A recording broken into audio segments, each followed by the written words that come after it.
గారిని కలవడానికి వెళ్ళినప్పుడు మీరు ఆస్కార్ తీసుకురండి ఇంటికి అని ఆయన అంటే నేను ఆశ్చర్యపోయాను. రామోజీరావు గారు ఆస్కార్కి ఇంత వాల్యూ ఇస్తున్నారా అంటే డెఫినెట్గా దాంట్లో వాల్యూ ఉందన్నమాట.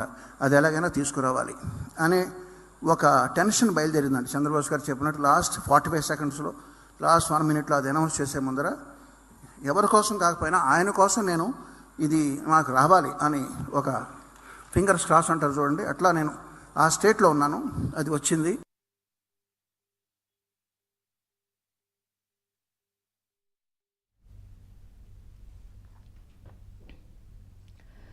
సూర్యుడితో పాటుగా తలుపు తట్టి ఉదయాన్ని పలకరించే ఈనాడుతో వచ్చి రైతన్నల రుణం తీర్చే అన్నదాతగా, ప్రియా బ్రాండ్స్తో ఇంట్లో గుమ్మగుమ్మలు పంచే ఆత్మబంధువుగా, ఆర్థిక అవసరానికి ఆదుకునే మార్గదర్శిగా, ఇంటింటా వినోదాలు పంచే ఈటీవీగా, మనసుకు హత్తుకునే చిత్రాలను అందించిన ఆత్మీయుడిగా, అంతర్జాతీయ అద్భుతం ఫిల్మ్ సిటీగా, సినిమా కబుర్లందించే సితారగా, అనేక కథలతో అలరించే మాస పత్రికలుగా, సౌందర్యాన్ని ఇనుమడింపజేసే కళాంజలిలా, ఇలా ఒక్కటేమిటి, భూమి మీద రవి ఉదయించి అస్తమించే వరకు, ఆకాశంలో రవిచంద్రులు ఉన్నంత వరకు తెలుగు లోగిళ్లలో ప్రతి ఇంట ప్రతి నోట వినపడే పేరు రామోజీరావు.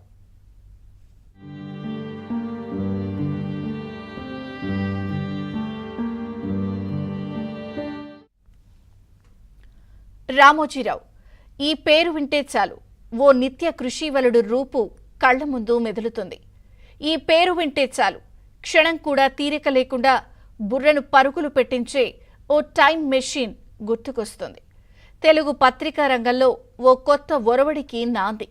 రాష్ట్ర రాజకీయాల్లో పెను సంచలనాలకు సూత్రధారి. టీవీ రంగంలో కొంగొత్త శైలికి ఆద్యుడు. చిట్ ఫండ్ నిర్వహణలో తెలుగు ప్రజల నమ్మకమైన నేస్తం. యావత్తు ప్రపంచాన్నే నివ్వెరపరిచిన కళా తపస్వి.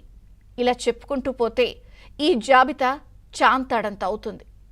ఇలా వరుసగా ఒక్కో రంగంలో కాలిడి తన ప్రత్యేకతను చాటిన ఆయన నేటి యువతరానికి ముమ్మాటికి మార్గదర్శి. రామోజీ సాధించిన విజయాల వెనుక ఆయన నెలకొల్పుకున్న వ్యవస్థలదే కీలక భూమిక. అయితే వాటి నిర్మాణంలో ఎదురైన ఆటుపోట్లకు ఎదురొడ్డి నిలిచిన రామోజీ ఒక్క అడుగు కూడా వెనక్కి వేయలేదు. అందుకే ఆయన విజయ పరంపర అప్రతిహతంగా కొనసాగుతూనే ఉంది.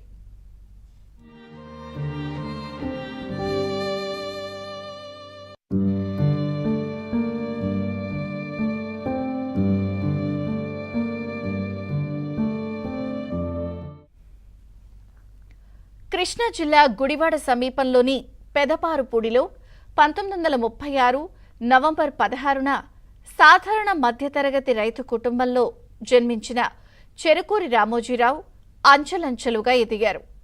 స్వస్థల నుంచి హైదరాబాద్ వరకు సాగిన ఆయన ప్రస్థానంలో ఎన్నో మజిలీలు. స్వతహాగా రైతు నేపథ్యం ఉన్న రామోజీ 1962లో హైదరాబాద్ కేంద్రంగా మార్గదర్శి చిట్ ఫండ్కు శ్రీకారం చుట్టారు. హిమాయత్ నగర్లో కేవలం 2 ఉద్యోగులతో ఆనాడు ఆ సంస్థను ఆయన ప్రారంభించారు.